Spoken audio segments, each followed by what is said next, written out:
Hi all. Today we are continuing the last topic, lag operon.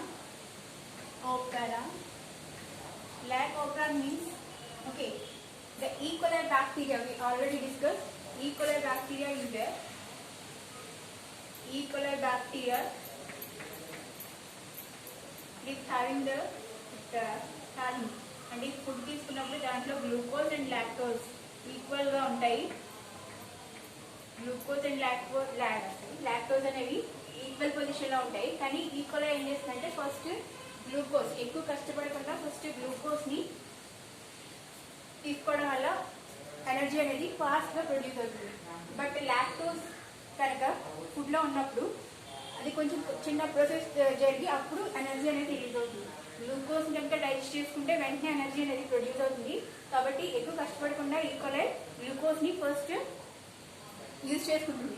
Next lactose energy కింద convert అవ్వాలంటే కొన్ని steps అంటే కొంచెం time పడుతుంది. కాబట్టి ఇది గ్లూకోజ్ ని డైజెస్ట్ చేసుకుంటుంది. Glucose is converted into energy and ఇది the equalize utilize energy. But in the lactose if all the glucose are completed, what is the E. coli doing? It definitely there is no way for glucose because here glucose is already reduced, only lactose is increased. అంటే ఇక్కడ lactose అనేది పెరుగుతుంది. Glucose మొత్తం ఎనర్జీని use చేసుకుంటే glucose percentage అనేది దీంట్లో తగ్గిపోతుంది. సో కంపల్సరీ లాక్టోజ్ ని యూటిలైజ్ చేసుకోవాలి. ఓకే, దీంట్లో లాక్టోజ్ ని యూటిలైజ్ చేసుకోవడానికి చిన్న regulatory jeans small sequence of DNA ఉంటుంది. ఓకే, దాంట్లో ఆల్రెడీ మనకి ఎన్ని ఉంటాయి స్ట్రక్చరల్ జీన్స్ ZYA అనేవి ఉంటాయి అని చెప్పుకున్నాం. Operator and promoter and regulatory gene. First I అనేది రెగ్యులేటరీ జీన్, ఇది promoter, P for promoter, O for operator. Operator ని switch on and off. Okay, ఈ యాక్షన్ అనేది ముందుకు వెళ్ళడానికి లేదా ఇక్కడే స్టాప్ అయిపోవడానికి బైండ్ చేయడానికి ఆపరేటర్ అనేది వర్క్ చేస్తుంది. సో దీని నెంబర్ స్విచ్ కింద ఆన్ అండ్ ఆఫ్ స్విచ్ కింద పనిచేస్తుంది. ఇది ఆపరేటర్. ZY అండ్ A అనేవి స్ట్రక్చరల్ జీన్స్. స్ట్రక్చరల్ జీన్స్ అనేవి కొన్ని గ్రూప్ గా ఉంటాయి. దీంట్లో Z అనేది beta galactose. Okay, beta galactose break అయ్యి అది గ్లూకోజ్ కింద గెలాక్టోజ్ కింద డివైడ్ అవుతుంది. సో ఈ గ్లూకోజ్ అనేది utilized by the E. coli bacteria. Okay, so next వచ్చేసి provide site for the lactose. Okay, Y అంటే అదొక permease. Y is a permease. Permease means it provides the lactose entry lactose. ఇక్కడ permease అంటే ఇక్కడ permease ఉంది. Lactose ఎక్కడుందో దాన్ని catch చేసి సెల్ లోపలికి పంపించడానికి పెర్మియేజ్ అనేది యూజ్ అవుతుంది. ఓకే, నెక్స్ట్ లాస్ట్ ఏ వచ్చేసి ట్రాన్స్ ఎసిటైలేజ్. Transacetylase is add the acetyl group and protect the activate the beta galactose. Beta galactose Z ఏదైతే ఉందో దీన్ని యాక్టివేట్ చేయడానికి ఈ ట్రాన్స్ ఎసిటైల్ అనేది యూజ్ అవుతుంది. సో ఈ ZYA స్ట్రక్చరల్ జీన్స్.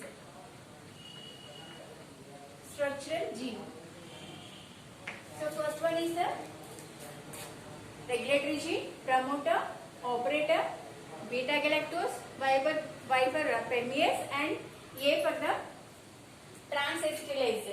Okay, ఇక్కడ 2 కేసెస్ ఉంటాయి. గ్లూకోజ్ ఉన్న సిచ్యువేషన్ ఒకటి, గ్లూకోజ్ లాక్టోజ్ లేని సిచ్యువేషన్ ఒకటి. ఓకే, గ్లూకోజ్ ఎక్కువగా ఉంటాయి, more glucose less lactose. Glucose కనుక ఉంటే గ్లూకోజ్ ని ఎలా యూటిలైజ్ చేసుకుంటుంది ఈ coli అనేది ఫస్ట్ కేసులో మనం చూద్దాం. ఫస్ట్ కేసులో రెగ్యులేటరీ జీన్ ఏం చేస్తుందంటే ట్రాన్స్క్రిప్షన్. ఆల్రెడీ మనం బిఫోర్ క్లాస్ లో నేర్చుకున్నాం కదా. ట్రాన్స్క్రిప్షన్ అంటే దాని నుంచి mRNA, DNA నుంచి mRNA నుంచి మళ్ళీ ట్రాన్స్లేషన్ జరిగి అక్కడ ప్రోటీన్ అనేది ప్రొడ్యూస్ అవుతుంది. రిప్రెసర్ ప్రోటీన్ ఇక ఫోర్ ప్రోటీన్స్ దీంట్లో ఉంటాయి. Repressor protein. ఓకే, ఇవన్నీ జాయిన్ కలిసి tetramer, repressor tetramer. Tetramer is 4. Okay, tetramer అనేది ఫార్మ్ అయ్యి ఇది ఏం చేస్తుందంటే ఇక్కడ operator switch on and of అని చెప్పాను కదా, దీన్ని బైండ్ చేస్తుంది. బైండ్ చేయడం వల్ల యాక్షన్ అనేది నెక్స్ట్ స్ట్రక్చరల్ జీన్ యాక్షన్ అనేది స్టాప్ అయిపోతుంది. సో లాక్టోజ్ ఉంటేనే ఈ స్ట్రక్చరల్ జీన్ వర్క్ చేసి మనకి గ్లూకోజ్ అండ్ గెలక్టోజ్ అనేవి అవి ప్రొడ్యూస్ అవుతాయి. సో ఇక్కడ ఎప్పుడైతే స్టాప్ అయిపోయిందో, బ్లాక్ చేసేసిందో, ఆర్ఎన్ఏ పాలిమరేజ్ మన యూజెస్ చెప్పుకున్నాం. ఆర్ఎన్ఏ పాలిమరేజ్ 3 టైప్స్ ఉంటాయి. ఆ 3 టైప్స్ కూడా యాక్షన్ ని ముందుకు వెళ్ళడానికి, ప్రమోట్ చేయడానికి యూజ్ అవుతాయి. బట్ ఆర్ఎన్ఏ పాలిమరేజ్ ఇక్కడ ప్రమోటర్ మీద యాడ్ అయినా కానీ ఇక్కడ ఇది యాక్షన్ అనేది ముందుకు జరగదు. ఎందుకంటే ఇక్కడ టెట్రామర్ అనేది ఆపరేటర్ ని బైండ్ చేయడం వల్ల, ఇక్కడ గ్లూకోజ్ ఎక్కువ ఉండడం వల్ల ట్రాన్స్క్రిప్షన్ జరిగి ఎంఆర్ఎన్ఏ ట్రాన్స్లేషన్ జరిగి ప్రోటీన్ ఏర్పడుతుంది. ఈ ప్రోటీన్ టెట్రామర్ కాబట్టి ఇవన్నీ 4 proteins join together to form the tetramer. ఈ టెట్రామర్ ఏం చేస్తుందంటే ఆపరేటర్ ని బైండ్ చేస్తుంది, ఎటు కదలకుండా స్టాప్ చేస్తుంది. సో ఈ యాక్షన్ అనేది ఇక్కడతో ఆగిపోతుంది. సో ఫస్ట్ కేస్ అనేది more glucose and less lactose. Second case వచ్చేటప్పటికి more lactose less glucose. Okay, so presence of inducer means lactose కనుక ఫీల్ లో ఉంటే, అంటే గ్లూకోజ్ అంతా కూడా కట్ అయ్యి ఓన్లీ లాక్టోజే కనుక ఉంటే అప్పుడు ఏమవుతుందంటే సేమ్ ప్రొసీజర్. బట్ ఇక్కడ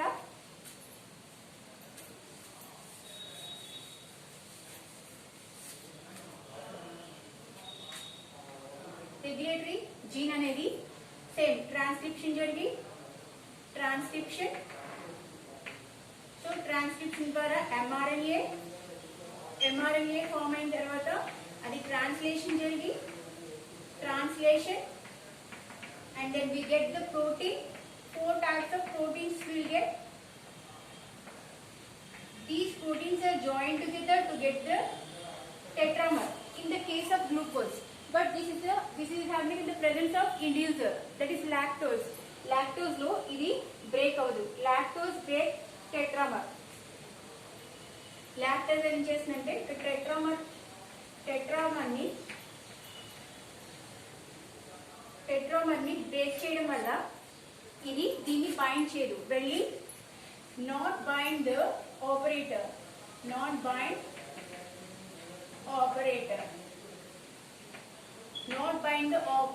సో ఇక్కడ బైండ్ చేయడానికి ఏది లేనప్పుడు ఇక్కడ ఆర్ఎన్ఏ పాలిమరేజ్ ఏం చేస్తుందంటే యాక్షన్ ని ముందుకు నడిపించడం వల్ల, ఓకే, అక్కడ స్ట్రక్చరల్ జీన్స్ ఏవైతే ఉన్నాయో ZY అండ్ A, వాటి యాక్షన్స్ అంటే జెడ్ అంటే బీటా గెలాక్టోస్ బ్రేక్ అయ్యి గెలాక్టోస్ కింద ఫామ్ అవుతుంది.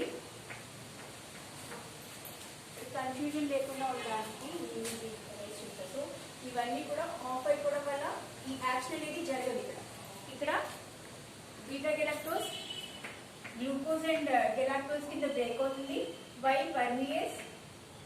పర్మియేజ్ అనేది ఈ కొలై సెల్ లోనికి లాక్టోస్ ని లోపలికి పర్మీజ్ అంటే ఎంట్రీ చేస్తుంది.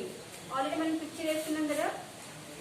ఓకే, ఇది ఈ కొలై బ్యాక్టీరియా అయితే ఇది పర్మియేజ్. ఈ పర్మియేజ్ ఏం చేస్తుందంటే బయట ఉండే లాక్టోజెస్ ఏవైతే ఉన్నాయో వాటిని లోపలికి ఎంట్రీ చేస్తుంది. సో ఈ permease lactose more number of lactose ని అబ్జర్వ్ చేసుకుని సెల్ లోనికి ఇన్సర్ట్ చేస్తుంది. And tetra acetyls transacetylase అనేది ఎసిటైల్ గ్రూప్ తోటి యాడ్ అయ్యి బీటా గెలాక్టోస్ యాక్టివేట్ చేసి, అంటే దీన్ని యాక్టివేట్ చేయడం వల్ల ఏమవుతుంది, ఎక్కువ గ్లూకోజ్ ఫామ్ అవుతుంది అండ్ గెలాక్టోస్ ఫామ్ అవుతుంది. సో గ్లూకోజ్ ఫామ్ అవడం వల్ల దీనికి ఎనర్జీ అనేది వస్తుంది. సో ఇక్కడ ఏమైంది, ఫస్ట్ గ్లూకోజ్ కనుక ఉంటే కనుక టెట్రామర్ అనేది దీన్ని బైండ్ చేస్తుంది. లాక్టోజ్ ఏం చేస్తుందంటే ఈ టెట్రామర్ ని బ్రేక్ చేయడం వల్ల ఇది ఆపరేటర్ ని, అంటే స్విచ్ ఆఫ్ అండ్ ఆన్ అనుకున్నాం కదా ఇక్కడ. Okay, switch off and on, దీన్ని ఆన్ చేయడం వల్ల నెక్స్ట్ ప్రొసీజర్ కి ఆర్ఎన్ఏ పాలిమరేజ్ వచ్చి నెక్స్ట్ ప్రొసీజర్ బీటా గెలాక్టోస్ ని గ్లూకోజ్ కింద అండ్ గెలాక్టోస్ కింద బ్రేక్ చేయడం వల్ల గ్లూకోజ్ యూటిలైజ్ చేయబడుతుంది. అంటే గ్లూకోజ్ అనేది ఇప్పుడు ఫామ్ అవుతుంది, కానీ ఇక్కడ రెడీగా ఉంది గ్లూకోజ్, ఇక్కడ రెడీగా లేదు. బీటా గెలక్టోజ్ అనేది బ్రేక్ అవడం వల్ల గ్లూకోజ్ వస్తుంది. సో నేను చెప్పుకున్నాను కదా, గులాబ్ జామున్ తినాలంటే ప్యాకెట్ కొనుక్కోవడం లేకపోతే 2 ఆప్షన్స్ ఉన్నాయి. ఒకటి ప్యాకెట్ కొనుక్కోవడం, డైరెక్ట్ గులాబ్ జామున్ స్వీట్ షాప్కి వెళ్ళి గులాబ్ జామున్ తింటాం. ఓకే, ఎవరైనా ఫస్ట్ ఆప్షన్ ఏది రెడీగా ఉంటే తింటారు కాబట్టి, సో ఈ ఈక్వల్ కూడా గ్లూకోజ్ రెడీగా ఉంది కాబట్టి దాన్ని యూటిలైజ్ చేసుకుంటుంది. ఓకే, ఇక గ్లూకోజ్ మొత్తం ఇక్కడ అంతా మొత్తం అయిపోయిన తర్వాత, ఖాళీ అయిపోయిన తర్వాత మాత్రమే లాక్టోజ్ దగ్గరికి వెళ్తుంది. ఈ లాక్టోజ్ ఏం చేస్తుందంటే గ్లూకోజ్ కింద కన్వర్ట్ అవ్వాలి. కన్వర్ట్ అవ్వడానికి కొంచెం టైం పడుతుంది. ఓకే, ఆ టైం ఏంటి, ఇక్కడ టెట్రామర్ ఫామ్ అవడం, టెట్రామర్ బ్రేక్ అయ్యి దీని ఆపరేటర్ని మూవ్ అవ్వకుండా చేయడం. ఓకే, ఆపరేటర్ని ఆన్ చేస్తుంది. ఆన్ చేయడం వల్ల మనకి బీటా గెలాక్టోజ్ నుంచి గ్లూకోజ్ అండ్ గెలాక్టోజ్ అనేది ఫామ్ అవుతాయి. అక్కడి నుంచి పర్మియేజ్ అనేది లాక్టోజ్ ని బయట నుంచి సెల్లోనికి ఇన్సర్ట్ చేయడం. నెక్స్ట్ ఏ అనేది ట్రాన్స్ ఎసిటైల్ మళ్ళీ అది బీటా గెలాక్టోజ్ ని యాక్టివేట్ చేయడానికి యూజ్ అవుతుంది. ఈ స్ట్రక్చర్ అనేది చాలా చాలా important for the examination. Okay, next class we are meeting in the new topic. Okay, bye.